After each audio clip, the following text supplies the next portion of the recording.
নবনীতার গান গল্প চ্যানেলের সকল বন্ধুদের স্বাগত জানাই। আজ আমি শোনাব বিভূতিভূষণ বন্দ্যোপাধ্যায়ের লেখা একটি গল্প, নাম শান্তিরাম। সন্ধ্যার কিছু আগে একখানা ট্রেন ছাড়ে, রাত 9:30 আন্দাজ সেখানা দেশের স্টেশনে পৌঁছায়। শান্তিরাম ওই ট্রেনেই বাড়ি যাওয়া ঠিক করিল।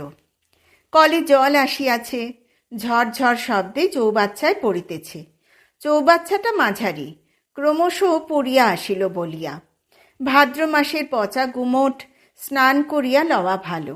কাপড় ভিজাইয়া দরকার নাই, গামছা পরিয়া শান্তিরাম অনেকক্ষণ ধরিয়া স্নান করিল। এখনও ঝাড়ুদার আসে নাই।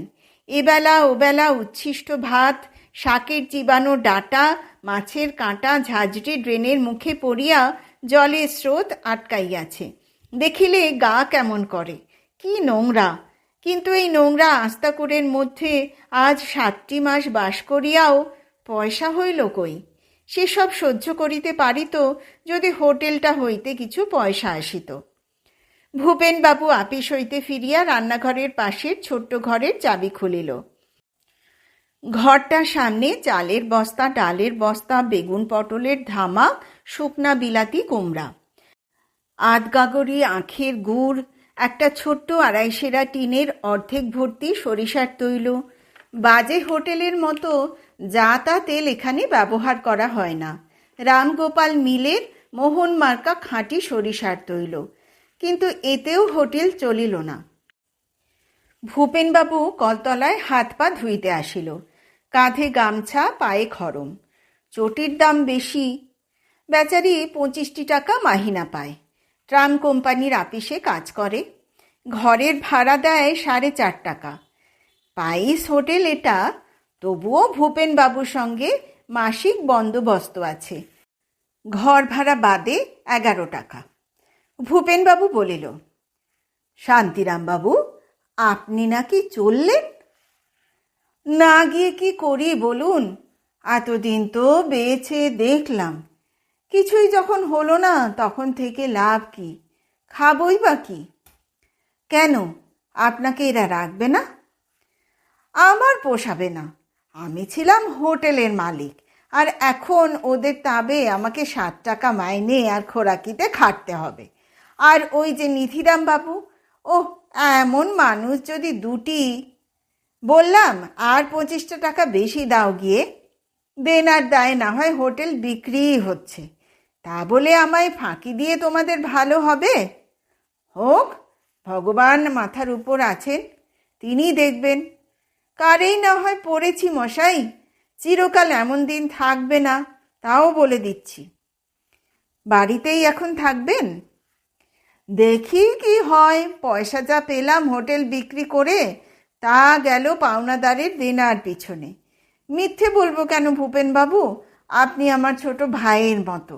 7টি টাকা রেল ভাড়া, এই নিয়ে দেশে যাচ্ছি, তাতে আর কদিন চলবে? হঠাৎ শান্তিরামের মনে পড়িয়া গেল, ধারে হোটেলের জন্য কড়া ও বালতি কিনিয়াছিল আমার স্ট্রিটের গিরীন্দ্র কুণ্ডুর দোকান হইতে। হোটেল বিক্রি হইয়া যাইতেছে শুনিয়া তাহারা আজ কয়দিন জোর তাগাদা চালাইতেছে। খাইতে দেয় না, ঘুমাইতে দেয় না। তাহাদের বিল সরকারকে আজ সন্ধ্যার সময় আসিতে বলা হইয়াছে। আসিলেই 4 টাকা কয়েক আনা তাহাদের দেনা শোধ করিতে যাইবে। তবে বাড়ি যাইবে কি শুধু হাতে? পুঁজি তো 7টি টাকা।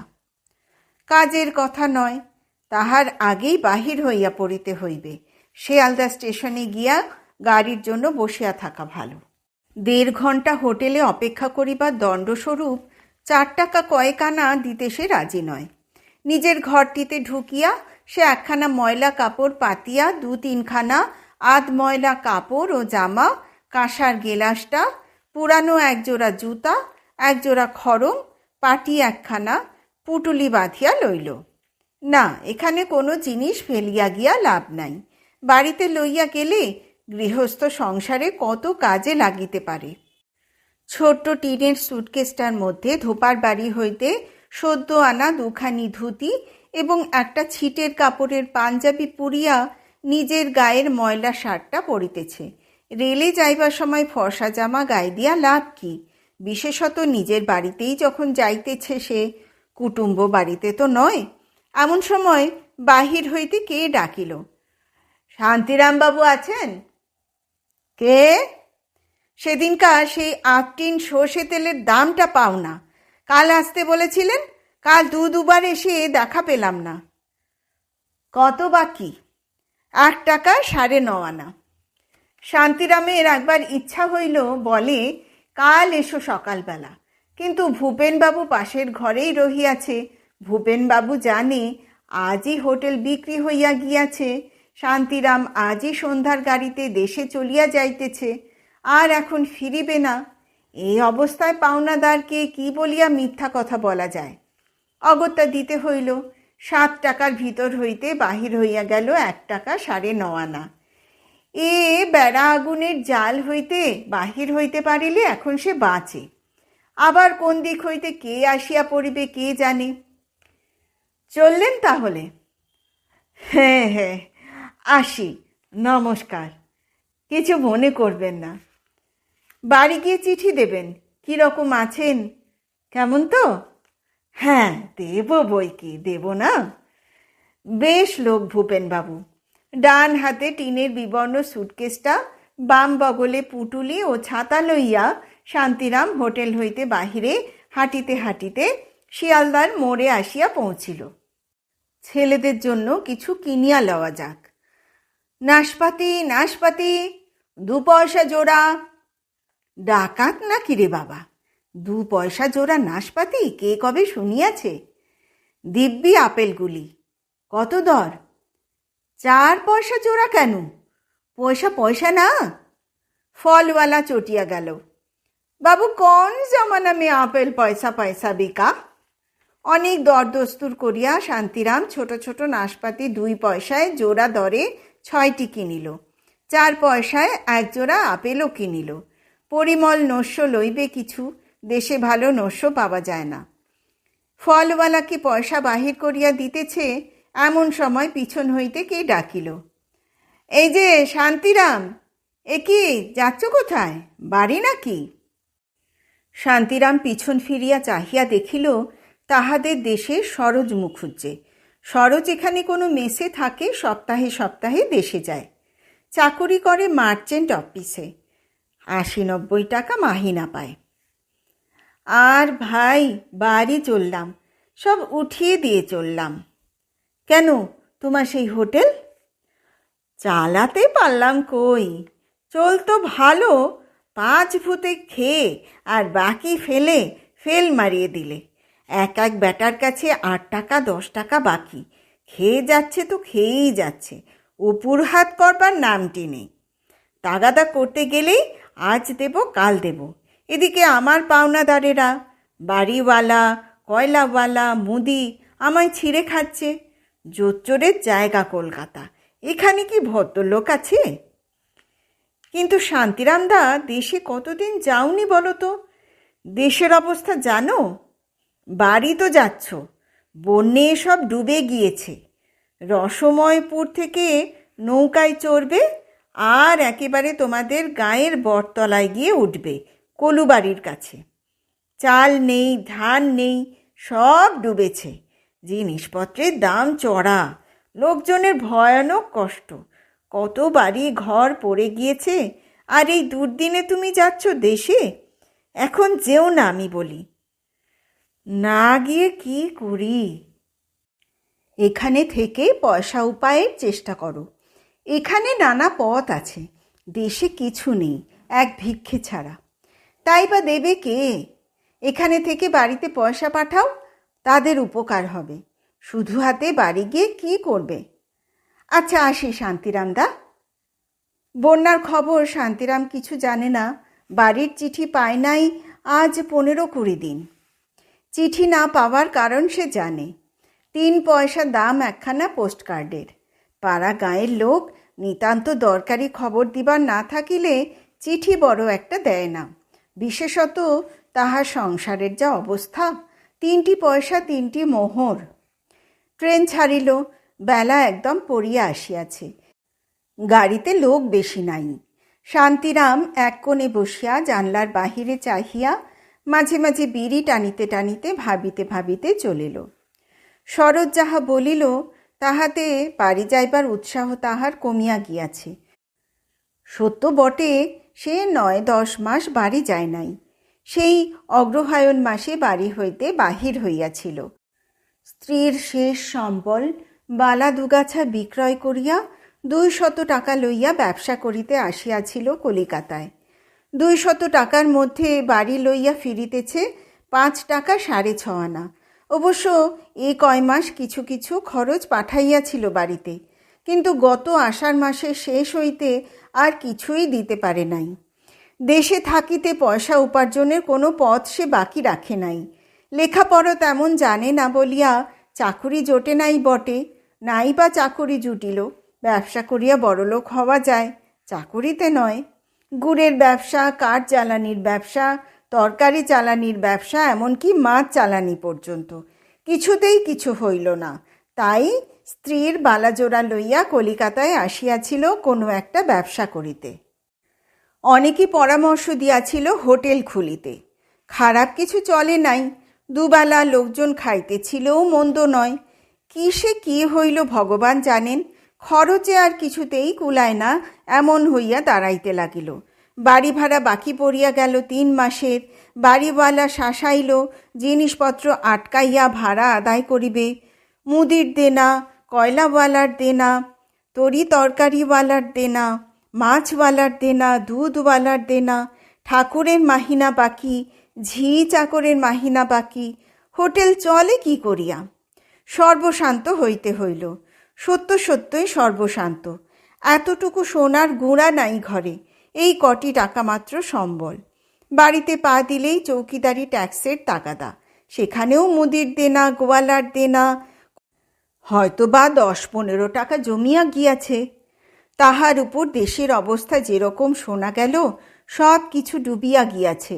জিনিসপত্রের দাম চড়া, ধার মেলা দুষ্কর হইয়া উঠিবে এর বাজারে। স্ত্রী পুত্র হয়তোবা উপবাসে দিন কাটাইতেছে। নীরদা কত আশা করিয়া আছে পূজার সময় স্বামী কলিকাতা হইতে সকলের জন্য নূতন কাপড় এবং টাকা কড়ি লইয়া বাড়ি ফিরিবে। নীরদাকে একদিনের জন্য খুশি করিতে পারে নাই। বিবাহ করিয়া পর্যন্ত অভাব আর অভাব, অভাব আর ঘুচিল না কোনো দিন। অদৃষ্ট, তাহার অদৃষ্ট না নীরদার অদৃষ্ট কে জানে। দেশে স্টেশনে নামিয়া সহযাত্রীদের মুখে শুনিল পায়ে হাঁটিয়া গ্রামে পৌঁছানো যাইবে না। মাতুগঞ্জের বড় বিল ভাসিয়া রাস্তার ওপর ১ কোমর জল। এত রাত্রে নৌকাই বা পাওয়া যায় কোথায়? চিলমারির নবীন কলু তাহার মুদির দোকানের জন্য কলিকাতায় মাল কিনিতে গিয়াছিল। সে ৩ গ্রোশ দেশলাই ও ২-৩টি মিছরির কুঁতো লইয়া বড় বিপন্ন হইয়া পড়িয়াছে। এই যে দাদা ঠাকুর, কলকাতা থেকে এলেন বুঝি? এই গাড়িতেই এলেন? কই দেখিনি তো। এখন কি করে যাই বলুন তো? একটা লোক নেই স্টেশনে। নৌকো থাকবার কথা বলা ছিল, কই কাউকে তো দেখছি নে। আপনিও তো যাবেন, ওদিকে সব জলে জলময়। একজন কুলি তাহাদের জিনিসপত্র ঝাঁকাই করিয়া লইয়া যাইতে রাজি হইল। কুলিটার মুখে শোনা গেল স্টেশন ছাড়াইয়া যে বড় মাঠ, কিছু দূর গেলে সেই মাঠের ধারে জেলেদের নৌকা ভাড়ার জন্য মজুত আছে। মাঠ জলে ভাসিয়া সমুদ্রের মতো দেখাইতেছে, শুধু বাবলা গাছ ও অন্যান্য গাছপালার খানিকটা করিয়া জাগিয়া আছে মাত্র। শান্তিরাম অবাক হইয়া চারিদিকে চাহিয়া দেখিতে লাগিল। বলিল, হ্যাঁ নবীন, এইরকম বন্যে তো আমাদের জ্ঞানে কখনো দেখিনি। এ কি হয়েছে? এ যে চেনা যায় না কিছু। গায়ের মধ্যে জল ঢুকেছে নাকি? বাড়ি পৌঁছিতে রাত ১১টা বাজিয়া গেল। সবাই ঘুমিয়া পড়িয়াছে। শান্তিরাম ছোট ছেলের নাম ধরিয়া ডাকাডাকি করিতে নীরদা উঠিয়া তাড়াতাড়ি ঘরের দোর খুলিয়া বাহিরের রোয়াকে আসিল। রং ফর্সা, রোগা চেহারা, শান্তিরামের অপেক্ষা ৭ বছরের ছোট, সুতরাং বয়স ৩২-৩৩ হইয়াছে।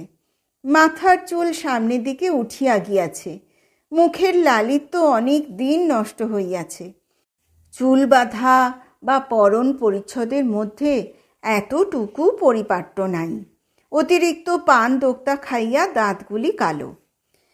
এত রাত্রিরে কোন গাড়িতে এলে? দেও ওগুলো আমার হাতে। বাবা, একখানা চিঠি না, পত্তর না, ভেবে মরছি।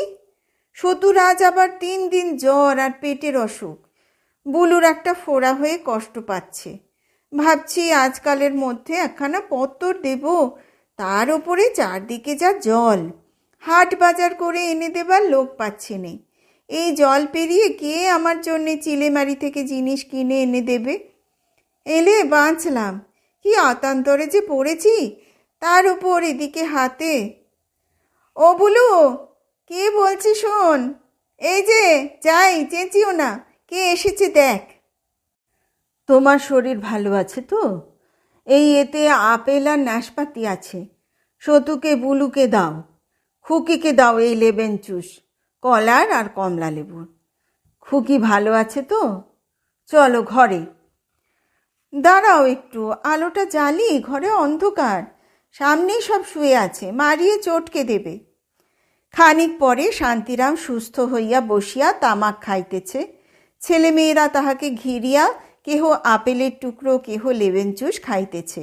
নীরদা স্বামীর জন্য ভাত চড়াইতে গিয়াছে রান্নাঘরে। নীরদা নিশ্চয়ই ভাবিয়াছে সে না জানি কত টাকা লইয়া ঘরে আসিয়াছে। নীরদাকে কিছু বলা হইবে না এখন, না বলাই ভালো। মিথ্যা আশায় রাখিয়া লাভ কি? নীরদার মুখে আনন্দ উৎসাহ যেন ধরিতেছে না। কষ্ট হয় বলিতে। নীরদা, যা ভাবছ তা নয়। আমার হোটেল বিক্রি করে দিয়ে চলে এলুম, সর্বশান্ত হতে হয়েছে। তোমার সে বালা গিয়েছে, তার টাকাও গিয়েছে। 5 টাকা 6.5 আনা মাত্র হাতে অবশিষ্ট আছে। নীরদা ভাত চড়াইয়া দিয়া আবার ঘরের মধ্যে আসিল। বলিল, পুজোর আগে আবার যাবে বুঝি? তাই এই যাবে আবার আসবে, মিছিমিছি পয়সা খরচ। একেবারে আর 2 দিন দেরি করে পুজো পর্যন্ত থেকে যাও। ওদের কাপড় চোপড় এনেছো নাকি? শান্তিরাম একবার ভাবিল, বলে, নীরদা, কিছু নেই, সব গিয়েছে। তোমার বালা জোড়াটাও সব উঠিয়ে দিয়ে এলাম, হাত একেবারে খালি। পুজোর কাপড় চোপড় তো দূরের কথা, তোমাদের খেতে দেব যে কোত্থেকে তাই ভেবে। তবুও আজ 8 মাস পরে বাড়ি আসিয়া তাহার কি ভালোই যে লাগিতেছিল। কলিকাতায় হোটেল খুলিয়া থাকা সে এক অন্য ধরনের জীবন। এই কয় মাসে সে তাহা ভালো করিয়াই বুঝিয়াছে।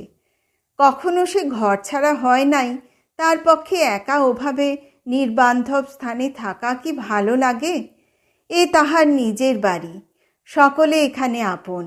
এখানে নীরদা আছে, সতু, বুলু, খুকি, পিসিমা। পাশের বাড়িতে দুর্গাদাস কামার, নিতাই কামার, এরা সব তাহার আপন। নিতাই তাহার ছেলেবেলার বন্ধু। লেখাপড়া শেখে নাই, পৈতৃক বৃত্তি দা বাঁধানো, লাঙলের ফাল পোড়ানো অবলম্বন করিয়াছে। তাহাকে সে যে কতদিন দেখে নাই। নিতাই কামারের দোকান ঘরের জামরুল তলার ছায়ায় বসিয়া তামাক খাইতে খাইতে নিতাই এবং কামার দোকানের সমাগত লোকজনের সঙ্গে বেগুন কুমড়ার গল্প করিতে কি সুখ! তার তুলনায় হোটেল। কাল নিতাইয়ের সঙ্গে সকালেই দেখা করিতে হইবে। শান্তিরাম খাইতে বসিল। হ্যাঁ গা, পুজো পর্যন্ত থাকবে তো? হ্যাঁ। তা কাপড় জামা ওদের কলকাতা থেকে আনলে না কেন? এখানে তো দর বেশি। দর? হ্যাঁ, তা বেশি। হোটেল দেখাশোনা করবে কে ওখানে? শান্তিরাম কিছুক্ষণ চুপ করিয়া থাকিয়া বলিল, হোটেল আর নেই। নীরদা বিস্ময়ের সুরে বলিল, নেই? তবে অন্য কি? কেন, এই সেদিনও তো চিঠি লিখলে হোটেলের কাজ চলছে ভালো। শান্তিরাম বলিল, চলছিল তো ভালোই, তারপর কিসে থেকে কি হলো, কেবল দেনা বাড়তে লাগলো, বিক্রি হয়ে গেল দেনার দায়ে। সে বালা জোড়াটা আছে তো? এনেছো সঙ্গে তো? নীরদা এই ধরনের প্রশ্ন করিয়া বড় বিপদে ফেলে। এই ধরনের প্রশ্ন না করিয়া যদি বলিত, সে বালা দুগাছাও ঘুচিয়ে দিয়েছ তো, তাহা হইলে উত্তর দেওয়াটা সহজ হইত যে বালা ঘুচিয়া গিয়াছে। মিটিয়া গেল। এতখানি আশা ভরা প্রশ্নের উত্তর তাহাকে এমন। না, সংসার করা এত বিপদ জানিলে সে বিবাহ করিত না। বিবাহ সে ইচ্ছা করিয়া করেও নাই। স্বর্গীয় পিতৃদেব বাঁচিয়া থাকিতে পুত্রবধূর মুখ দেখিবার দুর্নিবার আকাঙ্ক্ষায় 19 বছরের ছেলে শান্তিরামের বিবাহ দিয়া যান 12 বছর বয়সে নীরদার সঙ্গে। বালা কোথায় নীরদা? বালা বিক্রি করেই তো হোটেল খুলেছিলাম। নীরদা হঠাৎ নিজের গালে চড় মারিতে মারিতে বলিতে লাগিল, ও মা, আমার কি হবে গো, ও মা। শান্তিরাম বিরক্ত হইয়া বলিল, আহ, কি ছেলে মানুষই করো, থামো। ছেলেমেয়েরা কাঁদিয়া উঠিল। শান্তিরামের ভাত খাওয়া হইল না। সে ভাত ফেলিয়া উঠিয়া নীরদার হাত ধরিল। স্বামী স্ত্রীতে তুমুল ঝগড়া বাঁধিয়া গেল। নীরদাকে শান্ত করিতে শান্তিরামের সময় লাগিল। মেয়ে মানুষকে বোঝানো দায়। অনেকক্ষণ পরে নীরদা কিছুটা প্রকৃতিস্থ হইল। চোখে মুখে জল দিয়ে আসিয়া বলিল, তোমার খাওয়া হলো না? আর 2টি ভাত আছে, বেড়ে নিয়ে আসি। না না, থাক, শোয়া যাক এখন। রাত হয়েছে 12টা কি 1টা। শান্তিরাম স্ত্রীর প্রতি মনে মনে বিরক্ত হইয়াছে। একজোড়া বালা নহয় গিয়াছে, তা বলিয়া সে খাইতে বসিয়াছে আর অমন কুরুক্ষেত্র কাণ্ড। ছি, এর নাম সংসার? একটু সান্ত্বনার কথা নাই, সহানুভূতি নাই। আচ্ছা, সন্ন্যাসী হইয়া গেলে কেমন হয়? অনেকে তো যায়, সংসার আর ভালো লাগে না। রামকৃষ্ণ পরমহংস ঠিকই বলিয়াছেন, কামিনী কাঞ্চন অসার। তাহাদেরই গ্রামের পাশে বন্দিপুরের মুখুজ্জে বাড়ির বড় ছেলে রাধাকান্ত বহুদিন আগে সন্ন্যাসী হইয়া গিয়াছিল। এখন কি একটা বেশ বড় গোছের নাম লইয়া কাশীতে মঠ করিয়া আছে। বহু শিষ্য সেবক, দুধ ঘি খায়, কোনো কষ্ট নাই, পায়ের ওপর মোহর প্রণামী, দিব্যি আছে। আর সংসার করিলে তাহারও দশা এইরকমই হইত। ছেলে পিলে লইয়া জড়াইয়া মরিতে হইত এতদিন। কামিনী কাঞ্চন সত্যই অসার। নীরদাও স্বামীর ওপর বিশেষ সন্তুষ্ট হইয়া উঠিল না। শুইয়া শুইয়া ভাবিতে লাগিল, বালা জোড়াটা একমাত্র সম্বল ছিল। এই তো সংসারের ছিরি, তাহার বাবার দেওয়া বালা। শ্বশুর বাড়ি, তাহা হইলে ভাবনা থাকিত না। এক কুচো এখানকার সোনা কোনোদিন অঙ্গে ওঠে নাই। কি বিবাহই দিয়াছিলেন বাবা। অকর্মণ্য, আসল কথা এই যে অকর্মণ্য স্বামী। কত পুরুষ মানুষ কত কাজ করিয়া পয়সা রোজগার করিতেছে, গরিব অবস্থা হইতে বড় লোক হইতেছে, আর তাহার স্বামী যাহা ঘরে আছে বা ছিল তাহাও ঘুচাইয়া নিশ্চিন্ত হইয়া বাড়ি আসিয়া বসিল। বড় লোক হইতে সে চায় না, কিন্তু দুর্বৎসরের বাজারে ছেলেপিলের মুখে অন্ন দিতে হইবে তো। এমন লোকের বিবাহ করা উচিত হয় নাই। বিবাহের শখ আছে, স্ত্রী পুত্র পুষিবার ক্ষমতা নাই। শেষ রাত্রে ভয়ানক বৃষ্টি আসিল। ফুটা ছাদ দিয়া নানা স্থানে জল পড়িতে লাগিল। নীরদা ছেলে মেয়েদের লইয়া সরিয়া বিছানা পাতিল। স্বামীর মশারি ভিজিতেছিল দেখিয়া তাহাকে উঠাইল। শান্তিরাম কাঁচা ঘুম ভাঙিয়া যাবাতে উঠিয়া বিছানার উপর বসিয়া বলিল, কি? মশারি ভিজছে, ওঠো একটু, বৃষ্টি এসেছে বড্ড। নীরদা মশারি খুলিয়া কোণের দিকে লইয়া আবার খাটাইতে লাগিল। শান্তিরাম বিরক্ত মুখে বিছানায় বসিয়াছিল। কেরোসিনের টেমির মৃদু আলোয় নীরদার দিকে চাহিয়া দেখিল। নীরদা দেখিতে যেন বুড়ি হইয়া গিয়াছে এরই মধ্যে। বিবাহের পর প্রথম কয়েক বছর কি সুন্দর দেখিতেছিল।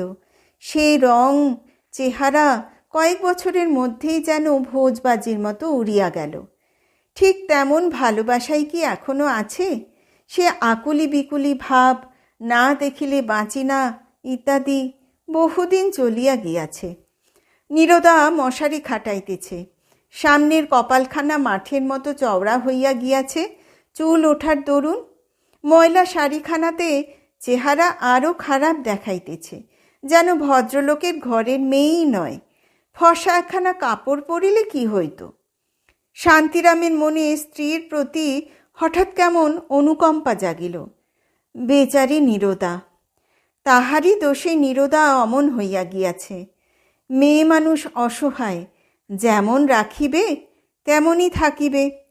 পরাও না শান্তিপুর ফরাসডাঙ্গার জরিপার শাড়ি, চড়াও না মোটর গাড়িতে, এমন চড়িবে যখন সাজসজ্জাও করিবে তখন, উহার দোষ কি? না, কাল উঠিয়া কোনো একটা চেষ্টা চরিত্র দেখিতে হইবে, হাত পা হারাইলে চলিবে না। নীরদা বলিল, পান দেব? পান খাবে? না, এক গেলাস জল বরং দাও। তামাকের পাত্রটা কোথায় রেখেছ? টিকেগুলোতে জল না পড়ে। তামাক খাবে নাকি? সাজবো?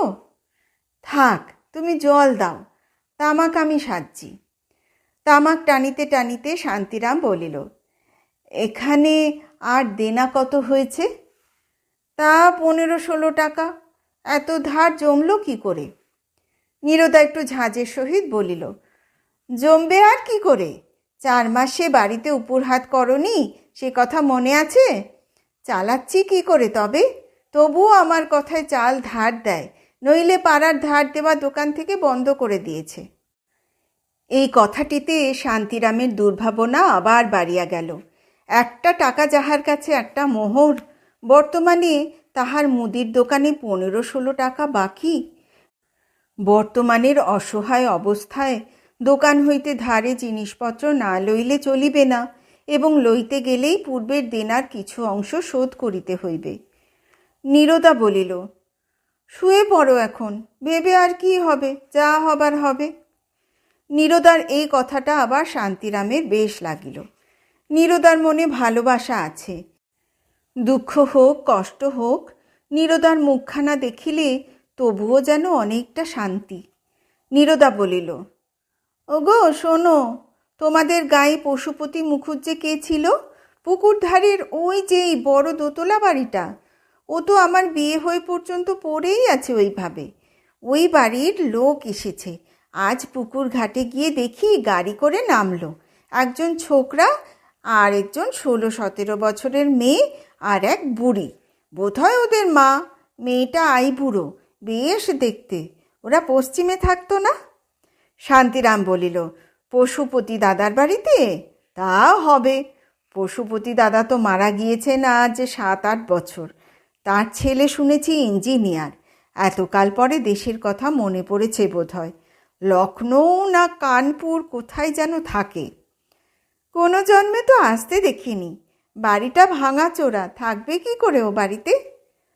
পরদিন সকালে শান্তিরাম বাহিরের ঘরে বসিয়া আছে, এমন সময় 25-26 বছরের একটি সুদর্শন যুবক আসিয়া তাহাকে প্রণাম করিয়া বলিল, কাকা, চিনতে পারেন?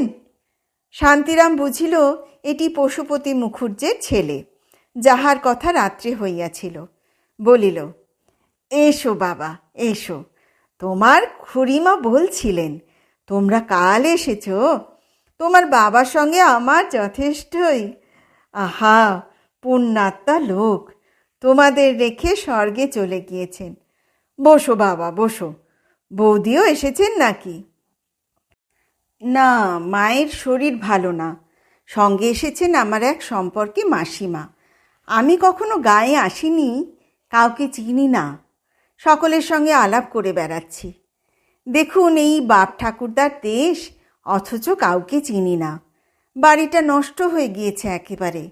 কাল সারা রাত্রির বিছানায় জল পড়েছে। সঙ্গে আমার বোন আছে, ওকেও নিয়ে এলাম। এবার ম্যাট্রিক দেবে, কলকাতায় আমার মামার বাড়ি থেকে পড়ে।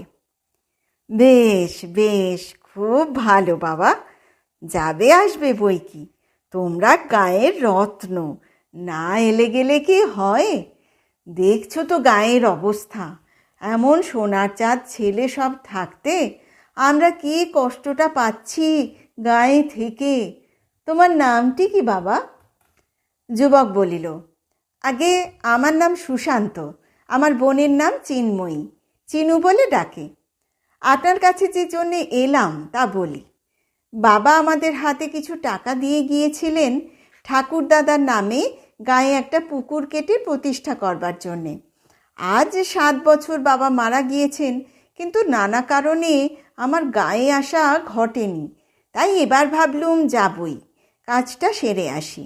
আমাদের বাড়ির সামনে যে পুকুরটা রয়েছে ও তো একেবারে মজা, ভাবছি ওটাকেই কাটাবো।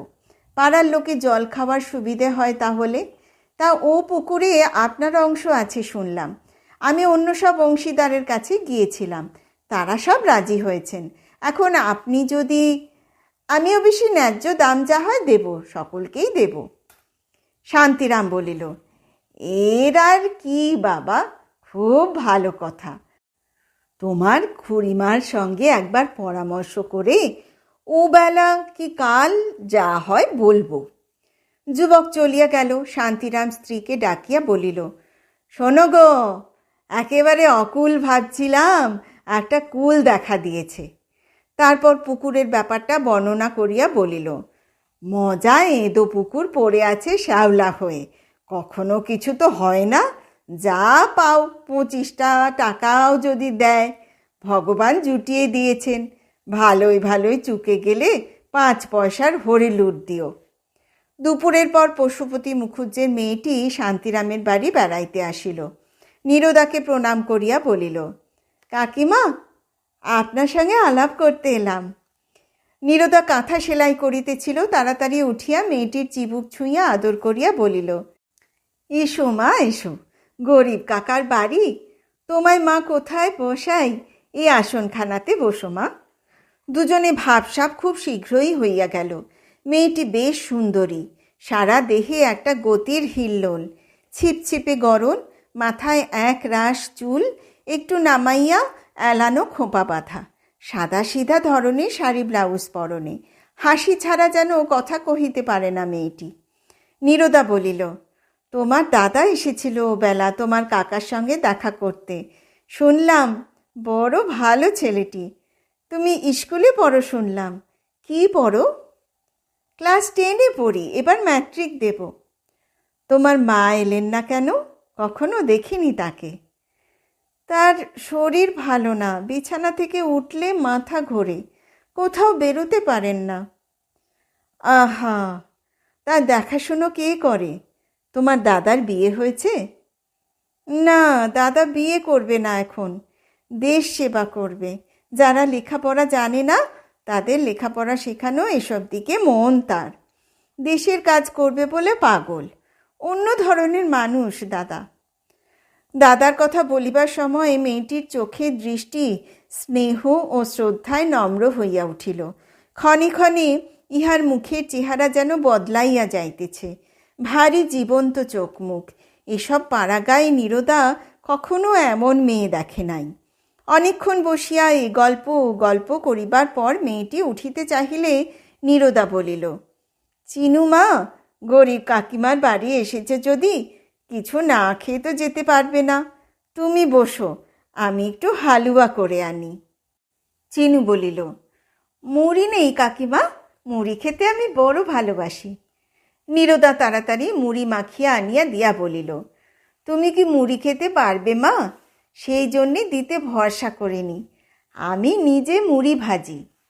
সঙ্গে সঙ্গে তাহার মনে হইল মুড়ির ধান ফুরাইয়াছে, অথচ কিনিবার পয়সা নাই। আর 2 দিন পরে চিনু আসিলে তাহাকে মুড়ি দিবার সামর্থ্যও থাকিত না। চিনু সেদিন গেল, কিন্তু পরদিন সকালে আবার আসিয়া প্রায় 1 ঘণ্টা 2 নীরদার সঙ্গে কাটাইয়া গেল। ভারী অমায়িক মেয়ে। এদিন সংসারের যত তরকারি সব বটি পাতিয়া বসিয়া বসিয়া কুটিয়া দিতে লাগিল। নীরদা আর কোনো বারণ শুনিল না। পাড়ার অন্য সকলের বাড়ি চিনু অত যায় না যত এখানে আসে। নীরদাকে তাহার কি যে ভালো লাগিল সেই জানি। দিনে অন্তত 2 বার তার এখানে আসাই চাই। নীরদারও তাহাকে বেশ ভালো লাগে। দিন 10-12 পরে একদিন শান্তিরাম স্ত্রীকে বলিল, শুনেছ, আমার অংশের দাম ধার্য হয়েছে 32 টাকা। আশা করিনি এত হবে, তা সবাই যে দর নিয়েছে, আমিও তা নিলাম। নীরদা অবাক হইয়া বলিল, সে কি গো, ওই মজা টোবা 32 টাকা করে অংশ হলে 6 অংশের জন্য সুশান্তকে 200 টাকা দিতে হবে? তা হবে বই কি, ঠাকুরদার নামে পুকুর প্রতিষ্ঠে করবার গরজ আছে, টাকা খরচ করবে না? নীরদা গম্ভীর মুখে বলিল, একটা কথা বলি শোনো, তুমি ও টাকা নিতে পারবে না, ছেড়ে দাও এমনি। শান্তিরাম অবাক হইয়া বলিল, এমনি ছেড়ে দেব কেন? বেশ তো তুমি। নীরদা বলিল, চিনু আমাকে বড় ভালোবাসে, এখানে ছাড়া সে কোথাও যায় না, আসে না। দুটি চাল ভাজা দিই, তাই হাসি মুখে বসে বসে খায়। মেয়ের মতো মায়া হয়েছে ওর ওপর। ওদের কাছ থেকে তুমি ওই ডোবা বেচে টাকা নিতে পারবে না, আর যে টাকা ন্যায্য নয় তা কখনো নিতে পারবে না তুমি। তবে চলবে কি করে শুনি? এই টাকা ছাড়লে কিসে থেকে কি হবে? তা যাই হোক, ওরা বড় মানুষ বটে, কিন্তু গায়ে সবাই ওদের ঠকিয়ে নিচ্ছে ছেলে মানুষ পেয়ে। তা বলে তুমি তা নিতে পারবে না। এতে আমাদের ভাগ্যে যা আছে তাই হবে। তুমি নিলে আমি অনর্থ বাঁধাবো, বলে দিচ্ছি। স্ত্রীকে শান্তিরাম ভয় করিত। কাজেই যখন অন্য শরিকেরা ডোবার অংশের দাম কড়াই গণ্ডায় বুঝিয়া পাইল, শান্তিরাম কিছুতেই টাকা লইল না। সুশান্তকে বলিল, পশুপতি দাদার ইচ্ছেতে তার বাবার নামে পুকুর হবে, আমি তাতে টাকা নিতে পারবো না। রাত্রে সে স্ত্রীকে বলিল, কথায় বলে না স্ত্রী বুদ্ধি, তুমি টাকা নিতে দিলে না, এখন করো উপোস। 32 টাকায় 2টি মাস ভাবতে হতো না। এখন আমি কোথা থেকে কি করি? এই পুজো আসছে সামনে, অন্তত ওদের কাপড় কিনে দিতে পারতাম তো। নীরদা বলিল, ফাঁকি দিয়ে টাকা আদায় করে সে টাকায় আমার ছেলে মেয়ের কাপড় কিনতে হবে না। ওরা কাপড় এবার না হয় পরবে না। যেমন চিনু তেমনি ওর দাদা, ওরা ছেলে মানুষ। ওদের কাছ থেকে দাম নিয়ে অন্যায্য টাকা আদায় করা কদিন খাবে তুমি? বেশ করেছ, ছেড়ে দিয়েছ। টাকাটা হাতছাড়া হওয়াতে শান্তিরাম দুঃখিত হইল বটে, কিন্তু স্ত্রীর এই নূতন মূর্তি তাহার কাছে ভালো লাগিল। সোনার বালার শোকে স্ত্রীর যে মূর্তি দেখিয়াছিল, ইহা তাহার বিপরীত। নীরদা না, বেশ লোক, এই জিনিস যে আবার নীরদার মধ্যেও আছে। বলিল, শোনো, ও পাড়ার মহেশ দাদা তো এক শরিক, আমায় ডেকে পরশু বলছে, হ্যাঁ হ্যাঁ, তোমরা নাকি 32 টাকা করে অংশ ধার্য করেছ, আমি আমার অংশ 50 টাকার কমে দেব না। ওদের গরজ পড়েছে, বড় লোক, যা চাইব তাই দিতে হবে। ও খাস ব্রহ্মোত্তর ছাড়ব কেন অত সহজে? সত্যি যা বলেছ, সুশান্তকে ভালো মানুষ পেয়ে ওরা দম দিয়ে বেশি আদায় করে ছাড়ছে। করে থাকে করেছে, যার ধর্ম তার কাছে। ও টাকা কদিন খেতে? ও কথা বাদ দাও। পুকুর কাটিয়ে দেবে ওরা একগাদা টাকা খরচ করে, কিন্তু জল খাবে তো পাড়ার 5 জনেই। ওরা সেই পশ্চিম থেকে কিছু পুকুরের জল খেতে আসছে না, আমাদের সুবিধের জন্যেই ওরা করে দিচ্ছে। চিনু বলছিল, ওর দাদা পরের কাজে দেশের কাজে বড় মন দিয়েছে, বেশ ছেলেটি।